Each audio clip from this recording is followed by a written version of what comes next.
But suddenly a woman's sharp cry sliced through the stillness, sending my heart pounding. My child. Where is my child? I rushed forward and saw a young woman on the bank of the stream, weeping and tearing at her hair. Women from the village encircled her, their voices urgent and frightened. Hush now, he cannot take another. We must find the boy. Ignoring their protests, I ran to the stream searching for any sign of the child. A small bundle lay discarded in the reeds near the water's edge. It was the child, his skin cold and lifeless.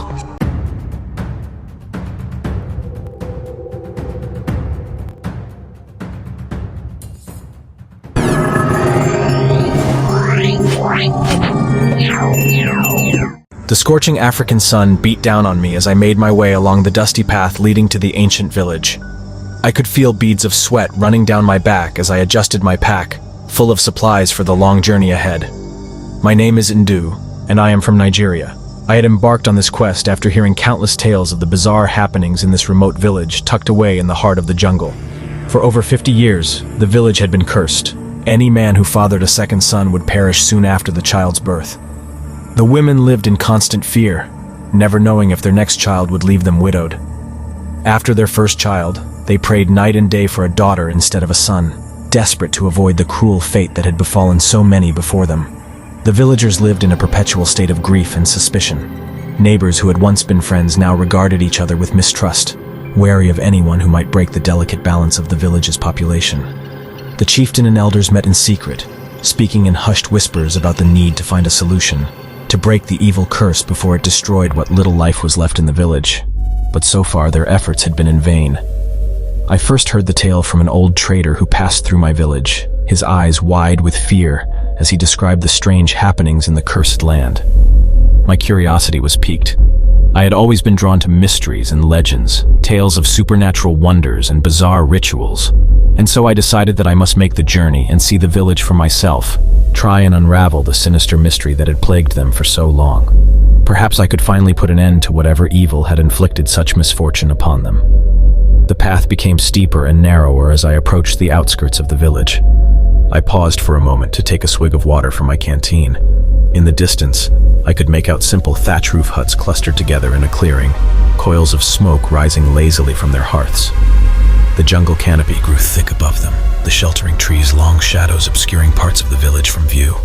It was quiet, an unnatural, uneasy quiet that set me on edge and quickened my steps. I made my way into the village center, wary eyes watching me as I passed the simple, rundown huts. Mothers grabbed their children and pulled them inside as I went by. Men glared at me silently before turning their backs and going on their way. I realized they saw me as an outsider, someone who could further disrupt the precarious balance of their community. An old woman was the first to approach me, her eyes gleaming with curiosity. "What brings you to our village, stranger?" she asked in a dialect I struggled to understand.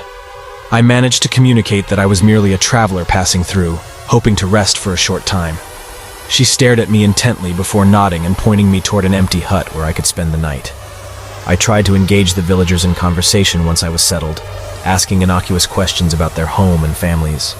But they remained tight-lipped, their eyes clouded with suspicion. Only hushed whispers passed between them, silencing immediately if I drew near. I gleaned what little I could from the bits of furtive conversation I overheard. "He has come again today?" one young woman murmured fearfully to another as they collected water from the well. "Yes, though I barely made it out in time. We must keep the children away from the stream for now," her friend replied ominously, their voices fading as they turned and fled from my approach. It seemed there was a menacing presence by the village stream, but none would speak of it directly. I vowed to visit the stream myself under the cover of darkness, hoping to observe without being seen.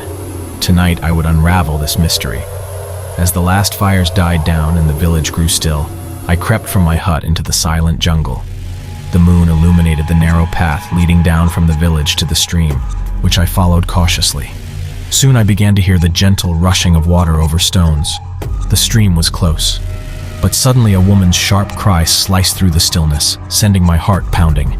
"My child. Where is my child?" I rushed forward and saw a young woman on the bank of the stream, weeping and tearing at her hair. Women from the village encircled her, their voices urgent and frightened. "Hush now, he cannot take another. We must find the boy."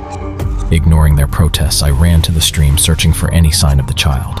A small bundle lay discarded in the reeds near the water's edge. It was the child, his skin cold and lifeless. I turned to the women in alarm. "What happened here?" I demanded. But they stayed silent, backing fearfully away from the water. Then I saw it, a shadow rising from the depths of the stream where the moonlight did not reach. Two glowing yellow eyes peered from just below the water's surface, fixated on me. I stumbled back as a ghastly, decayed hand reached forth from the darkness, followed by the hunched form of a twisted creature unlike anything I had ever seen. The very sight drained the warmth from my blood. It could only be the spirit form of something that should not exist, twisted magic incarnate. This was the source of the curse. I knew then why no second son survived here. This was the work of an evil mermaid rumored but never confirmed to be lurking in the ancient stream. I grabbed for my relics, charms of protection passed down through generations of my family. Holding them high, I invoked the ancient words that would drive the demon back to the depths. It let out an unearthly wail, thrashing and churning the water to blood-red foam before slowly sinking from view. The creature was gone, for now, but I knew it was only a matter of time before it returned to claim another innocent life. At last, the secret cause of the grim occurrences here was revealed. I must find a way to destroy the evil mermaid for good before the deadly cycle plagued another generation. The answers, I hoped, lay somewhere deep in the catacombs beneath the ancient temple ruins near the village. Passages shunned and sealed away generations before, forgotten by all. In that darkness, I must seek out the truth behind the creature's origins and uncover the means to end the curse once and for all. But such knowledge comes only at great risk. I have no way of knowing what still lingers in that accursed place, or what it will take to stop the evil mermaid's reign of terror over the village. The answers I seek may prove more terrifying than anything I could possibly imagine. But I must try, or the lives of countless innocents will remain forever shadowed by fear of the merciless curse. My life will never be the same after the horrors I am to face, but I cannot turn back now. As dawn broke over the village, I knew there was no time to waste. The cries of the grieving mother still echoed through the heavy morning air. I had to act quickly before the vile creature could claim any more innocent lives. I gathered the few supplies I had and went to speak with the village elders. At first, they resisted, pleading with me to leave matters be and save myself while I still could. But I managed to persuade them that if there was any hope of lifting the curse, it lay in the tunnels below the ancient temple. Reluctantly, they revealed to me the overgrown path that led to the ruins, warning me that all who ventured there in generations past never returned. But my mind was set. I would unravel this mystery, or perish in the attempt. The thick jungle seemed to close in around me as I made my way down the neglected trail. Insects buzzed incessantly in the heavy air, and unseen creatures rustled the dense undergrowth. The ruins soon towered before me, stone walls cracked and overtaken by vines and roots. A sense of foreboding settled over me as I found the stone slab entrance to the catacombs concealed behind the crumbling temple walls. It took all my strength to shift aside the heavy block that barred the way. I steeled my nerves and lit my torch, heading down the damp stone steps into the clammy darkness. The passages twisted and turned without end. Strange symbols and disturbing carvings adorned the walls, seeming to leer at me in the flickering firelight. I pressed on, determined to reach the truth buried at the heart of this nightmare. Then I stumbled into a large chamber and beheld a sight that turned my blood to ice. 3 stone sarcophagi bearing the images of hideous, disfigured creatures lay before me. I realized with horror that they must contain the remains of cursed beings, similar to the mermaid lurking in the nearby stream. Had these evil relics from the past somehow brought this scourge upon the village in recent years? I searched the chamber for anything that might be used to end the curse. At last, amongst fungal growths and twisted roots, I uncovered a stone tablet etched with arcane symbols. Some ancient ritual or spell was inscribed here, perhaps a means of sealing away evil magic for all time. But could I trust the knowledge found in this dark place? It emanated malice and a thirst for blood, and yet it seemed to beckon to me, promising an end to the plague upon the village, if only I dare speak the accursed words. I cannot put innocence at risk any longer. The ritual must be completed. Tonight I shall go before the sealed crypts with torch and tablet in hand and perform the rite.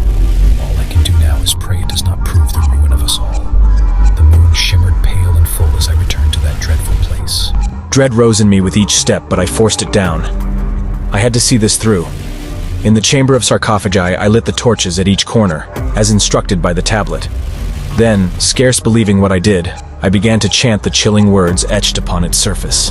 As that demonic verse left my lips, a wind rose from nowhere, flapping my clothes and threatening to extinguish the flames. I shouted the chant over the howl, until the lids of the crypts began to grate open. From each emerged that same unearthly wailing, the shrieks of the infernal beasts now freed from their confinement. They encircled me, screeching curses in their ancient tongues as they closed in for the kill.